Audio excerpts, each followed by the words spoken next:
Hey guys, for today's video ay papakita natin yung mga katangian nitong crayfish na to.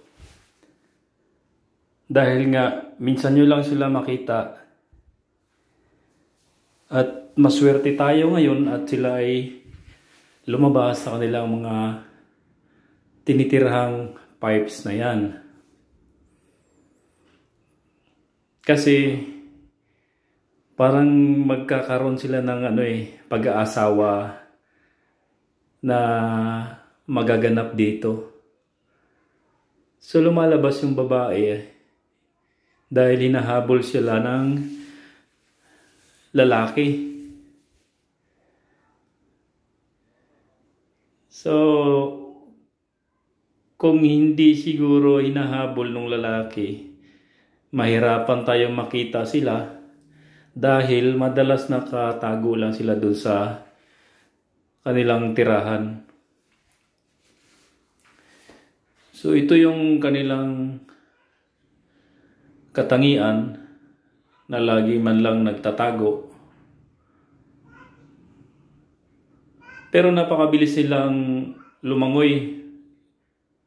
Kaya nilang yung bumalik dun sa kanyang lungga ng isang pitik lang. Kahit na dalawang 2 feet yung distance, kaya na lang bumalik dun sa kanilang lungga na napaka-accurate. Yun yung kanilang talent, napakagaling. So ito, tumakbo rin.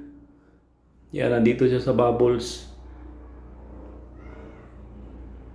Mas gusto niya rito. Yan, nagtago na uli. Nagtago na uli agad yung iba. Mahihain sila guys, no? Kapag nakita ng tao, agad na nagtatago. Kaya maswerte tayo ngayon at nagpakita sila. Makikita natin yung itsura talaga nila. Yan. Napakaganda yung itsura nila. Parang sila, parang lobster din nasa dagat, no?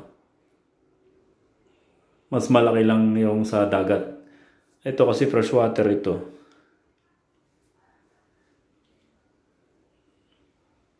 Yan naman, no? Lumabas na naman.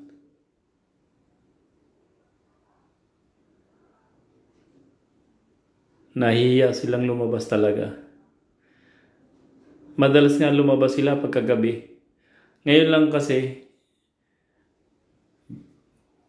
sila, nagpakita kasi nga, gusto natin makipag-mate yung lalaki, gusto na mag-asawa.